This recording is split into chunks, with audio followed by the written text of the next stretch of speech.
right, welcome back to the restaurant show, and I have here with me Marshall Sampson, the owner of the Santa Fe Cafe, right there on the William Hilton Parkway. It's been there for a while, actually. Yep, 23 years. 23 years, my gosh, that is a long time. And it is definitely a special occasion place for me. I love it, it's fantastic. We'll talk, I'm sure we'll talk about my favorite item there later. But I think you brought some even more wonderful items here, inspired by some trips that you've taken. And this definitely. Tell me about this dish right here. Well, we have our fire roasted bell pepper. It's got a Santiago sauce right underneath it. Finished with the fire roasted pepper we cook on our mesquite grill. Stuff it with Parmesan cheese, rice, Southwest vegetables. Got a nice yellow tomato. Yeah. Finish it off with a little Monterey Jack cheese melted right on top. Sounds so good. And it's vegetarian. Vegetarian. Which, you know, not a lot of people are vegetarian, but I would be totally willing to try that as my entree. Absolutely. And how did you come up with that dish? Because that's not like, you know, that's not like, oh, I came up with it just like that. Right. Well, it's funny. I took all my chefs to Santa Fe, New Mexico about a year and a half ago. Awesome. And we just enjoyed the culture, the history, the food, obviously. Yeah. Immersed yourself in it. Immerse yourself. Yeah. Exactly. And while we're there, every restaurant we went to, I found myself ordering a vegetarian dish. Really? And you're not a vegetarian, though? I'm not a vegetarian by any means. No. You're a carnivore. I'm very much on the carnivore side. But they all sounded so good, and they all had just such great flavors to them and everything that I just, everywhere we went, I did it. Which I think that food from Santa Fe, and your restaurant especially, is very reflective, that those bold flavors. Absolutely. Very bold flavors. Yeah. And so this is something that you just fell in love with. We did fall in love with it. It's not quite what we had over there, but after, you know, we spent the whole week there, brought it back, messed around with stuff for a good 3 months before we actually put this on the menu. So there is a lot of time and effort. Yeah, there's a lot of trial and error. A lot of arguments, maybe? Oh yeah, you have no idea. Yeah. And is that the only vegetarian item that you have? No, actually. We also have a stuffed portobello mushroom. Oh, that sounds with good. Artichokes, chilies, caramelized onions, Parmesan cheese. That sounds so Put that over our mixed greens, actually a grilled romaine. Yeah.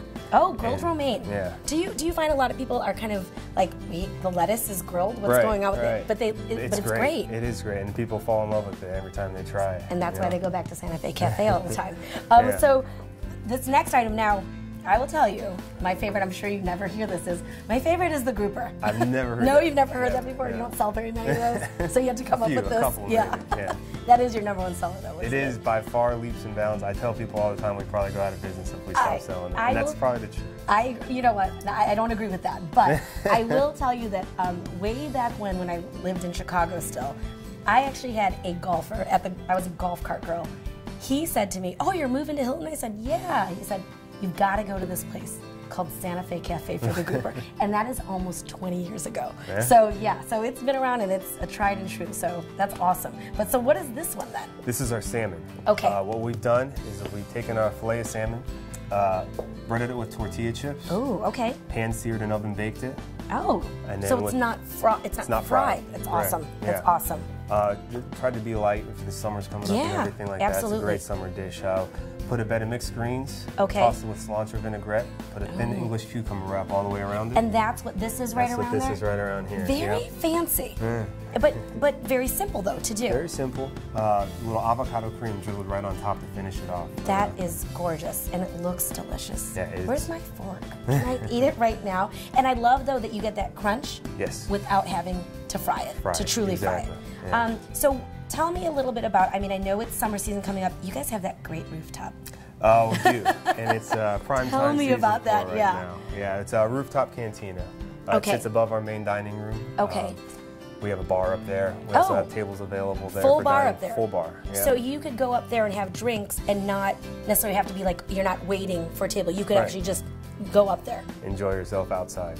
And what? And I know you guys have entertainment. We do. We have a great guitar player. His name's Raimundo. He plays Wednesday through Thursday. Raimundo. I can't really roll the R's though. Either. I know, right? Raimundo. Yeah. Okay, playing the guitar. I love it. But so he's there he's great. He's there Wednesday through Saturday. Awesome. And he plays from 7 to 10, so you can enjoy some great music and have some food underneath the stars. Do you normally? Would you have to call ahead for those tables? Absolutely. There's only 9 tables up there. That's a big difference. 9 tables up there, but then there's the bar area. Yes. And I think if I remember correctly, there's also like a really cool fireplace area. Yeah, we've got a nice little Kiva fireplace up there that's not great in the summer, but it's very, very, very cute and very cozy and everything. And nice to sit around with friends. Absolutely. And I'm guessing that now, is there also a grill? Like, can you get the same menu upstairs that you can in the restaurant? Yeah. Okay, which leads me to my next question, which I love. I have not had the pleasure of sitting at it yet, but the chef's table. Yep, our chef's counter. We have 8 seats available for reservation down there. Okay. It's a great show. When the chefs are, 7 o'clock, 7:30 hits, you're watching them put out 200 plates. So they're not just preparing your food. They're preparing everybody's food. Right, oh my gosh, there's a little pressure there. A little pressure, yeah. Our chefs have to be on point all the time. Yeah. But you can order and you can kind of interact. You can ask them questions. It's very hard to sit there because most people have trouble ordering something because they see all the different dishes. Like, well, I want that, I want that, I want that. But you can pick up a couple pointers maybe while you're sitting there. And it's just a great show. Not me. I would be like, no, I'm just going to stick with what I've ordered for the past 19 years. It's so good. That grouper, the painted desert soup. Desert soup, yeah. And then the salad with the ground beef in it. Oh, yeah, the Santa Fe salad. Can't go wrong there. Santa Fe salad's fantastic. So, do you have any special events coming up? Well, there's a couple different things. We've got our guitar player that plays. And then the biggest thing we have coming up right now is Tuesday nights. Big nights for fireworks across the street. That's right. It is right across the street. Just so happens you can see the fireworks from the Rooftop Cantina. Convenient. So it's very, very nice. You don't have to deal with the crowd or anything like that. You can sip a margarita, watch the fireworks. I love it. Turn the lights off for it, and just have a good time. Oh, so you actually create the atmosphere. Absolutely. So you definitely need to call for the Tuesday appointment. Tuesdays, you're definitely going to need a reservation for that 9 o'clock area. So that 9 o'clock, so fantastic. So thank you so much for coming and sharing and introducing me to new things on because I never looked past the grouper. So, but otherwise, make sure you call for reservations ahead. It is definitely worth it. And we will see you next time. And thanks so much for coming on the show. Thank you.